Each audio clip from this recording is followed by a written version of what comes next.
Sa herë fundosem në një det të thellë, pastaj ngrihem lart, sërish si diell. Ka herë që mbars një botë komplet, sa herë të tjera pjell botra unë vetë. Shpirti im papagall çukit të mjaltat fjalë, pastaj dehem tap e çukit të mjaltat fjalë, pastaj dehem tap e çukit vet papagall. S'ka vend që të më nxej në botën pafund. Askënd tjetër s'njoh, veç mikut në askund. Zuzari krisur jam, i pirë, i dehur tap. Zhurmë bëj më shumë se çdo zuzari prap. E të vi në vete më thua gjithnjë.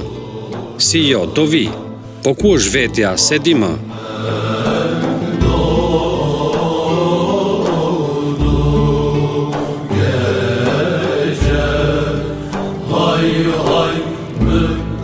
Kaj shumë më dhel Feniksi me hijen e ti, sa tash jam unë Feniks, hija i ka mbet ati. Një sarhosh simpatik pash që lomotiste pa prerë, unë s'jam i mjerë, unë jam i mjerë. Me mira shpirtra i thoshin të përgjëruar, ti më ke mua, ti më ke mua, ti më ke mua.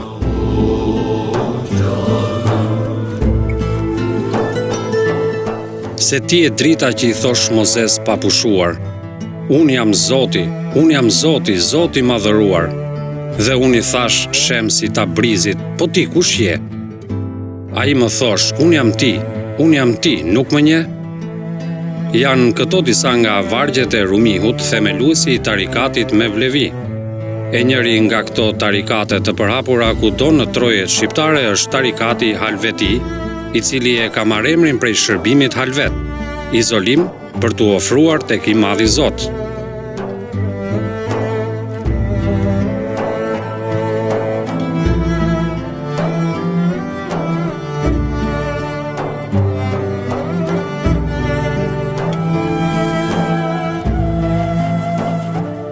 E kështu me qindra teqe funksionojnë sot e kësaj dite në mbar viset shqiptare, ku besimtarët i kryen ritualet e tyre të faljes. Janë këto teqe në Shqipëri, Kosovë, Maqedoni, por edhe më gjerë, tek të cilat froni i Zotit ulet tek froni njeriut në momentin kur është plotësuar dhe pastruar shpirti i tij. Kështu nga këto teqe dhe besimtarëve të tyre prej shumë shekujsh është përndar mirësia dhe besimi. Për ulësia ka shi të madhit Zot dhe padyshim, ato përbëjnë në jetën e këtyre besimtarëve halveti një shkëndi hyjnore.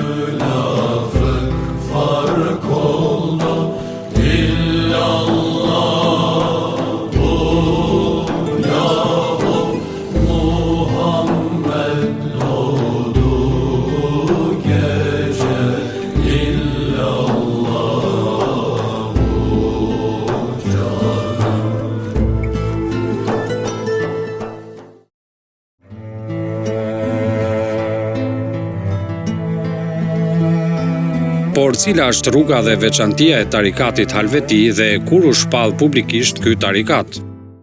Bismillahirrahmanirrahim, në emër të Zotit Mëshirues, Mëshirbërës. Veçantia e tarikatit Halveti konsiston në emërimin e tij. Të gjithë tarikatet e kanë një burim dhe secili nga tarikatet e ka marrë emrin e tij në bazë të themeluesit atij tarikati. Ndryshe nga këto, tarikati Halveti e ka marrë emrin prej shërbimit që ata bëjnë, që është Halveti, që në gjuhën shqipe do të thotë izolim.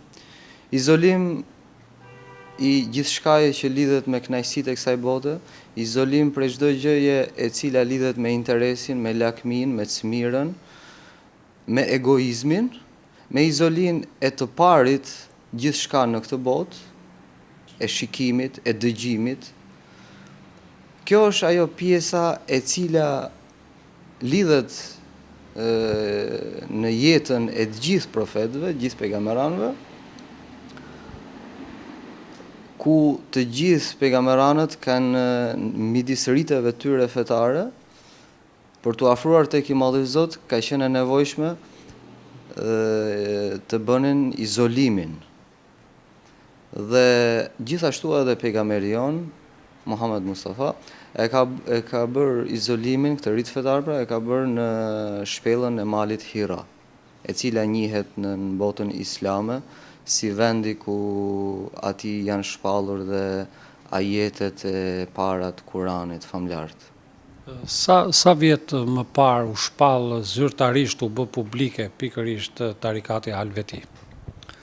Tarikati Halveti, shërbimi pra i tarikat Halveti është që në fillimet e njerëzimit, që në fillimet e gjithë pejgamberanët, gjithë profetët janë shoqëruar me këtë shërbim, ama në formën e shpalljes ka qenë Umerul Halveti, themelusi i tarikatit Halveti, pra edhe ka bërë të dukshëm, ka shpallur në formën që shumë ndjekës mund të hecin me anë të kësaj mënyre, me e instaluar qartë, me rregullat qarta, për ta thjeshtuar punën e një ndjekësi të tarikatit, për t'u afruar tek i Modhi Zot. Dhe kur daton viti i shpalljes publike të tarikatit Halveti? Kjo daton 700 vjet përpara, në vitet 1300 e ca.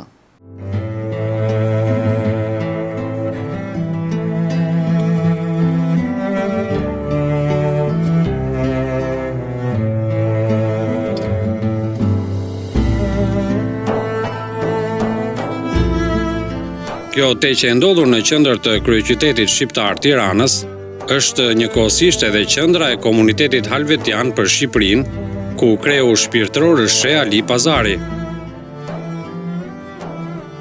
Janë të shpeshta vizitat që kreu shpirtëror i komunitetit halvetian të Shqipërisë, Sheh Ali Pazari, kryen edhe në teqet e tjera shqiptare dhe sidomos në qendrën e komunitetit halvetian për Kosovën, e ndodhur në Prizren. Prej qindra vitesh këto teqe i ka bashkuar jo vetëm besimin në të madhin Zot, por edhe shqiptaria. Të dyja këto teqe e kryejnë funksionin e kryesisë shpirtërore për gjitha teqet në këto krahina.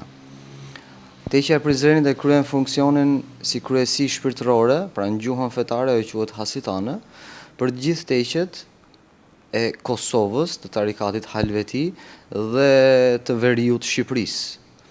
Teqja e Tiranës e kryen funksionin e kryesisë shpirtërore për të gjitha teqet e tarikatit Halveti në Shqipërinë e Mesme deri në kufi me Shqipërinë e Jugut. Dhe gjithashtu edhe në teqet që ndodhen në zonën e Devollit, e cila janë nën jurisdiksionin e kësaj kryesie. Po ata sheheler që kanë drejtuar këto teqet kaq të njohura për shqiptarët, ç'lidhje kanë pasur ndër vite me njëri tjetrin? Krahas aspektit fetar, por edhe aspektit patriotik mbar shqiptar. Fakti që të gjithë këta shelerët që kanë themeluar këto teqe, pra bëhet fjalë jo vetëm këto dy kryesi, gjithashtu ekziston edhe kryesia për pjesën e Maqedonisë, që është në Ohor, kjo teqe kryesore, është edhe teqja për Shqipërinë e Jugut, e cila është në Delvin.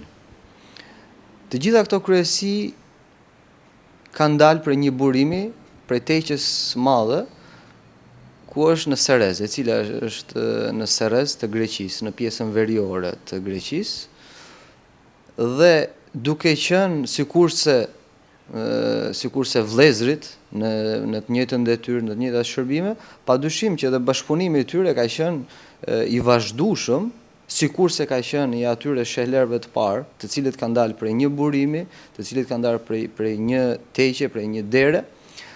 Ashtu edhe bashkëpunimi jon vazhdon, ka vazhduar brez pas brezi, dhe ne sot e vazhdojmë bashkëpunimin duke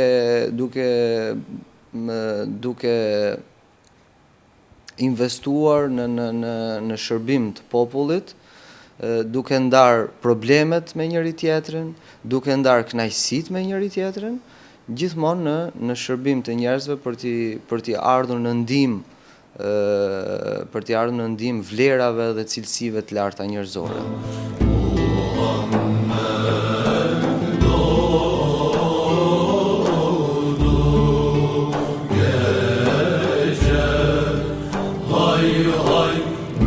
Pikërisht këtu në qendrën e qytetit të vjetër të Prizrenit, kjo teqe e prete përcjell me qindra besimtarë të këtij tarikati.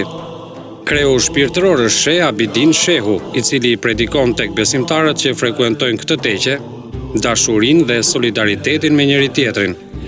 Edhe kjo teqe ashtu si 10 të tjera ka historinë e vet, si dhe themeluesin e saj. Sheh Abidin Shehu përmend të gjithë ata shehiler të cilët prej qindra sheku I shpritën dhe predikuan për besimtarët halveti. Teqja jonë është teqja e themeluar nga Sheh Osmani, I cili vjen me preordhje nga Vlesha e Dibrës. Sheh Osmani në rini, domethënë mas që I ndjek mësimet e para në vendin ku ka lindur, merr iniciativën me dal jashtë vendit për me u shkollu. Edhe në atë kohë ai shkon në Seres të Greqisë, edhe aty takohet me shehun e madh të asaj kohe, cili ka qenë sheh Pir Hysein Sereziu, dhe aty takohet me shehun edhe bëhet murid I shehut, domethënë vendos që me hyrë në tarikat.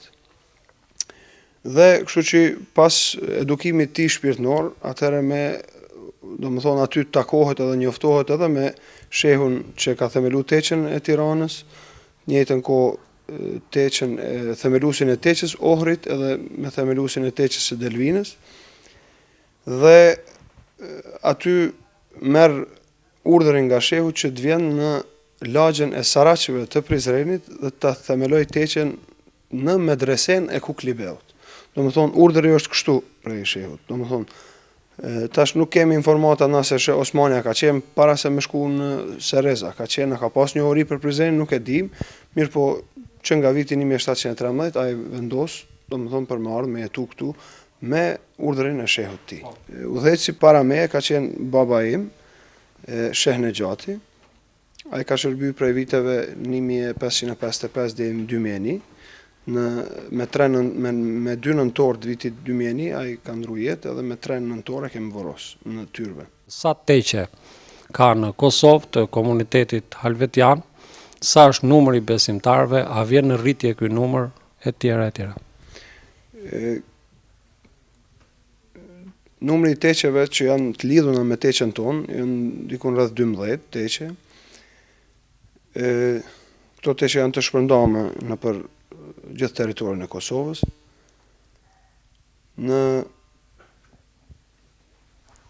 Numri I besimtarëve është teqja jonë numëron dikun rreth 20.000 antar. Domethënë numri I besimtarëve është dita ditës në shtim, nuk është ndaj shtim voluminoz, nuk është ndaj shtim I madh, mirë po nuk është në humbje. Domethënë është një shtim modest, nuk është, mos të them tash me numër, mirë po është një shtim që ne jemi të kënaqur, se edhe ne në tarikat, çështja e tarikatit është çështje shpirtërore. Si komunitet halvetian, në realitet si tarikati halveti është tarikat devrani. Domethënë devran quhet rituali I ziqrit, domethënë normal, ziqri I cili bëhet në formë hallke, domethënë dervisht kapën dorë për dorë dhe e lutin, domethënë e përkujtojnë Allahun, domethënë. Kjo është një lloj I ziqrit që është pa në historinë e fesë tonë, dhe kjo praktikohet dita ditës edhe këtu te na.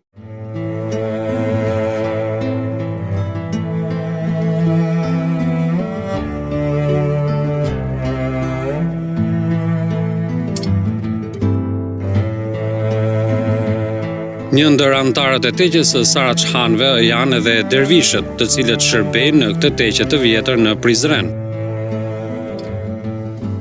Ne si familje datojmë prej stërgjyshit tonë, ne si pjesëtarë I tarikatit halveti, trashëgojmë edhe nga xhaxhai, babai dhe unë me vllazëri tjerë. Prej sa vitesh ju shërbeni në këtë teqe, pra në teqen e Saraçhanëve, që është edhe qendra e komunitetit halvetian për Kosovën?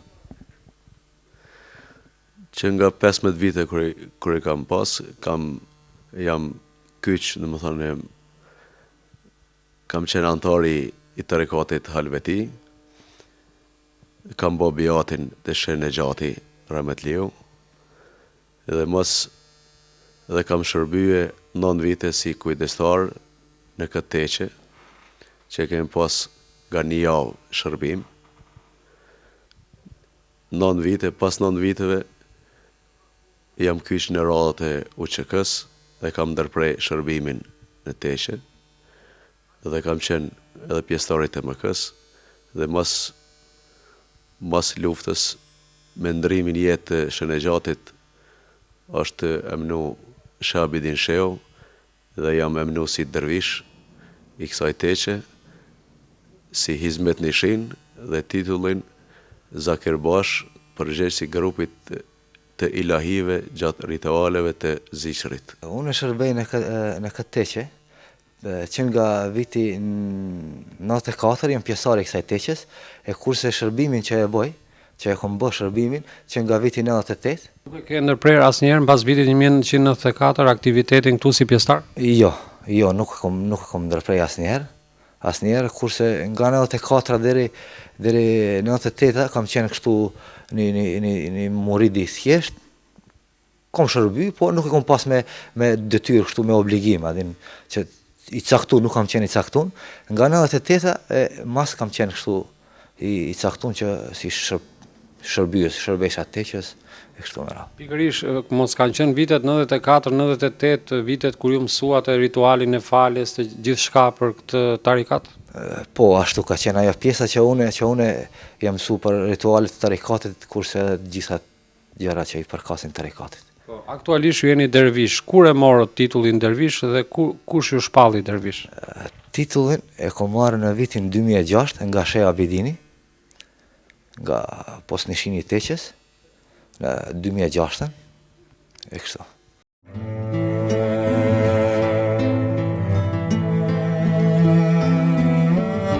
Por të tjerë antarë të teqes janë ata, më të rinj të cilët studiojnë edhe për teologjinë e qytetin e Prizrenit. Sulejman, ju shohim një grup të rinj këtu në teqen e Prizrenit, që është edhe qendra e komunitetit të Halveti për Kosovën. Çu shtyu të bëheni pjesëtari më i ri i kësaj teqe? Po mua më shtyri edhe këtu që erdha në shkollën e medresës Alaudin në Prizren, e pastaj banoj këtu, mësoj diçka të re për fe këtu, çështje fetare. Sa kohë ke që rri në këtë teqe që e bërë pjesëtari saj? Po ka 2 vjetë. Po. Do të vazhdosh dhe në të ardhmen? Me siguri. Faleminderit. Shkëmb, ju nga vini? Nga Gjahova, rrethina e Gjahovës. Çu shtyu që të bëheni antari më i ri i kësaj teqe? Pra ku erdha në shkollën e medresës, edhe ky që është teqja që është si një institucion fetar, pra në shkollën e medresës aty mësoj teorikën e fesë islame dhe këtu në një farë mënyrë e jetoj fenë islame në teqe. Faleminderit. Ndërkohë shpresimi vjen nga Dibra. Shpresim, edhe ju studioni në medresen e Prizrenit? A i keni mësuar të gjitha ritualet e kësaj teqe, faljet? Kena mësu kreta, po. Jena në shkollën medresa Alaudin në Prizren dhe unë kam dëshirë që ta kryj me sukses këtë shkollë më pëlqet.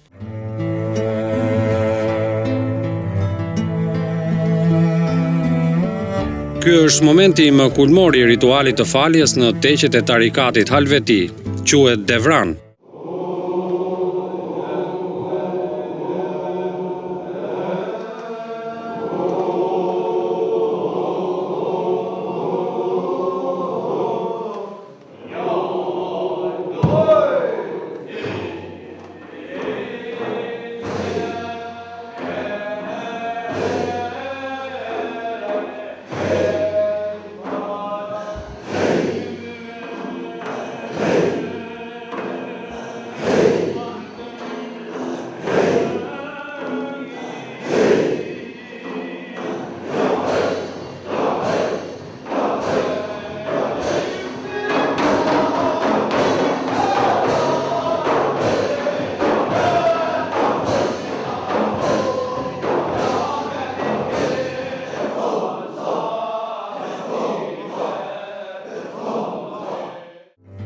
Pikërisht këtë moment Rumihu e përshkruan kështu: a kupton se ç'thot muzika me ato notat e saj? A kupton se ç'gjuh flet që na duket gjuhë e huaj? A kupton se ç'thot bilbili kur këndon në prill e maj? A dëgjoni meloditë që dalin nga zemra juaj? Të gjitha sferat udhëtojnë, asnjëherë nuk kanë qëndrim. Gjitha atomet kudo janë rrotullohen me nxitim. Ja dhe deti shfryn me dallg, natë e ditë pa pushim, që të gjithë ne fluturojmë në hapësirën pa mbarim. Janë me dhjetra dhe qindra shehlerë të cilët kanë kontribuar për çështjen kombëtare, për gjuhën shqipe si dhe për pavarësinë e Shqipërisë. Ata ishin jo vetëm klerik, por edhe njerëz me vizion largpamës në shumë fusha të ndryshme të jetës. Njëri prej tyre ishte edhe Sheh Ahmet Pazari, i cili gjatë gjithë jetës së tij në krye të komunitetit halvetian shqiptar dha një kontribut të madh në shumë çështje kombëtare si në atë patriotike, por edhe në gjuhën shqipe. Sheh Ahmet Pazari ka investuar në vitin 1908, pra kur u bë Kongresi i Manastirit në Maqedoni, sot quhet Bitola ai qytet. Ka investuar në këtë kongres duke qenë i pranishëm bashkë me Nikola Nishkun, me Fuat Toptanin dhe shumë adhëtar të asaj kohe. Gjithashtu ka qenë edhe delegat në Kongresin e Dibrës në vitin 1909, po ashtu edhe në Kongresin e Elbasanit dhe të viseve tjera për çështjen e alfabetit. Më pastaj kontributi i Sheh Ahmet Pazarit u zhvillua edhe gjatë luftës për pavarësi, apo? Padyshim, Sheh Ahmet Pazari ka qenë prej atyre adhëtarëve i cili ka investuar në atë dashuri, i cili ka investuar në edukimin e njerëzve dhe për t'u cilësuar ka qenë edhe shpallja e pavarësisë, kuptohet me bashkëpunimin e Sheh Ahmet Pazarit dhe shumë adhëtar tjerë, e deklaruan shpalljen e pavarësisë, e cila ishte nisur që në parlamentin e Portës Lartë. Duke filluar që nga ajo shpallja e pavarësisë, ku ai Sheh Ahmet Pazari ishte ai i cili e ngriti flamurin në Tiranë në datën 26 nëntor 1912, për të cilën edhe u burgos prej serbëve, të cilët ishin të vendosur në Kruj, me njëherë pasi e morën vesh për shpalljen e pavarësisë Sheh Ahmet Pazarit në Tiranë, dhe udhëtimin që ai bënte për të vazhduar në Vlorë, ku do bëhesh shpallja në tërësi e gjithë Shqipërisë, ai detyrohet t'i japi të gjithë dokumentet të cilat i posedonte për shpalljen e pavarësisë të qyteteve që ishin sikurse të Elbasanit, sikurse Durrësit, që është po me të njëjtën datë me Tiranën. Ai dërgon me një mesazher, me një dërgimtar tjetër për arsye të burgosjes së tij, dhe për hir të kësaj burgosje ai ishte i pamundur për të qenë në shpalljen e pavarësisë në Vlorë, por nuk ndalon këtu, sikurse e përmendët edhe ju, nuk ndalon këtu atë dashuria dhe largpamësia e një njeriu kaq të lartë, njeriu të vërtet, për cilin shumë njerëz e synojnë të jenë në kohën e këtyre njerëzve. Ai e vazhdoi pareshtur punën e tij për ngritjen e shkollave, ku nuk mund të lëm pa përmendur shkollat që janë në krahina shumë në zona shumë të vështira, që edhe sot të vesh është vështirë, si në zonën e Çorrojgjafit, në zonën e Buzit, në zonat në fshatrat të thellë të Tepelenës, ku sot e kësaj dite ekzistojnë këto shkolla dhe aty akoma mësojnë në bankat e këtyre shkolla kanë dalë së çudi edhe shumë prej atyre që janë paria e këtij vendi, deputetëve të këtij vendi. Një nga elementet e shpirtit arsimdashës për të mësuar gjuhën shqipe është edhe ngritja e një shkolle të famshme që ende ekziston, Harry Fultz. Mund ta thoni detajet, vështirësinë e investitorit kur erdhi dhe ndihmën e Sheh Ahmet Pazarit për të blerë atë tokë për të ngritur më vonë shkollën teknike. Padyshim. Ashtu sikur se ai interesohesh për të gjithë rrethet, edhe për Tiranën, Tirana ka prezente gurët e themelit të një njeriu kaq të lartë. Harry Fultz në ardhjen e tij në Shqipërinë, në Tiranë, ai kërkonte të bënte një shkollë, sikurse ajo është sot. në ditë e sotme dhe vazhdon në pamundësi për të pasur mirë kuptimin e atyre që ishin banorët e Tiranës, le të themi dhe ata që ishin pronarët e atij vendi, ai kërkon një njeri i cili kishte influencë në popull dhe të gjithë njerëzit e adresojnë tek Sheikh Ahmet Pazari, ku ai parashtron kërkesën e tij për ngritjen e një shkolle dhe mbas këtij arsyetimi Sheikh Ahmet Pazari i obligon të gjitha ata që ishin pronarët e atij trulli që jo vetëm t'ia falin, ai pavarësisht se ai ishte i gatshëm edhe t'ia blinte atë trull, ata ja falin me gjithë zemër, por i obligon ata pronarët e atij trulli dhe të gjithë një pjesë të mirë të popullit të Tiranës, të cilët ishin të interesuar në veprat e mira, i obligon që ta ndërtojnë atë shkollë. Vërtet që tarikati i Halveti u publikua dhe u zyrtarizua rreth 700 vjet më parë, por këto teqe do të qëndrojnë këtu sa të jetë jeta, dhe besimtarët e këtij tarikati do të shtohen ditë pas dite, vit pas viti, dhe do të demonstrojnë gjithçka të mirë e paqësore që reflektohet nga këto objekte kulti, teqet halvetiane, si një shkëndij hyjnore.